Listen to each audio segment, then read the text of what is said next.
السلام علیکم ورحمۃ اللہ وبرکاتہ۔ امید کرتا ہوں تمام بھائی خیریت سے ہوں گے۔ آج کا ولاگ شروع کرتے ہیں جی حیدری دال چاول فوڈ پوائنٹ کی تیاری کے لیے ہم نے جی لی گوبھی اور اچھے طریقے سے اس کو بریک بریک کاٹ لیا، اس کے بعد پیاز دیا، پیاز کو اچھے طریقے سے دھو کر اس کے پیسز کر لیا۔ آج کی ویڈیو میں آپ کو دکھاتے ہیں، بالکل شارٹلی ویڈیو ہے، اور اصل میں جب میں اپنے فوڈ پوائنٹ کے لیے گھر سے تیاری کر کے نکل گیا تو میں فون بھول گیا تھا گھر، اور گھر میں فون رہ جانے کی وجہ سے ادھر کی ویڈیو شوٹ نہیں کر پائے۔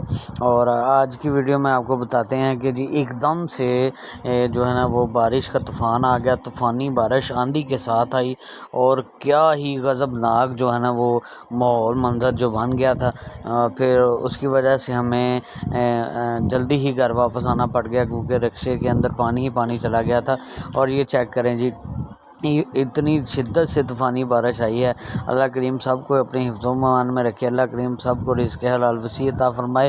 جتنے بھی بھائی بے روزگار ہیں اللہ کریم ان کو روزی رزق دے، اور جتنے بھائی بیمار ہیں اللہ کریم ان کو صحت تندرستی عطا فرمائے۔ یہ چیک کریں جی، فل ٹائم بارش ہو رہی ہے۔ خان بھائی ہمارے ساتھ فروٹ کا کام کرتے ہیں، بڑے اچھے بھائی ہیں۔ ان کے موبائل سے میں نے تھوڑی سی موبائل لے کر ویڈیو بنائی تاکہ آپ لوگوں کو دکھا سکوں۔ یقین کریں گے، یہ چیک کریں، پانی ہی پانی ہر طرف ہو چکا ہے۔ سارے بیچارے بھائی جو ہے نا ارد گرد والے وہ شاپر جو ہے نا وہ ڈال رہے ہیں اپنی گاڑیوں تاکہ پانی کی وجہ سے مزید نقصان نہ ہو سکے۔ اور میرے رکشے میں بھی کافی پانی چلا گیا تھا، پھر میں نے رکشہ جو ہے نا اپنے گھر پہ لے آیا۔ اور یہ چیک کریں، میں آپ کو دکھاتا ہوں ماشاءاللہ اللہ کی قدرت چیک کریں کہ ادھر دھوپ نکلی ہوئی ہے اور ساتھ میں بارش بھی ہو رہی ہے، اور بارش بھی اچھی خاصی ہو رہی ہے۔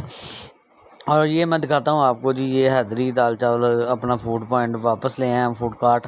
اور یہ چیک کریں جی، باقی سارا سامان آج ہمارا جو ہے نا تقریباً آدھا سامان جو ہے نا وہ بچ گیا تھا، اور پھر ہمیں گھر آنا پڑا کیونکہ بارش جو ہے نا بالکل ہر طرف سے پڑ رہی تھی، ہوا بھی اور بارش بھی، اور پانی اندر آ گیا تھا۔ اس وجہ سے ہمیں اپنا سارا کلوز اپ کر کے گھر کی طرف آ گئے۔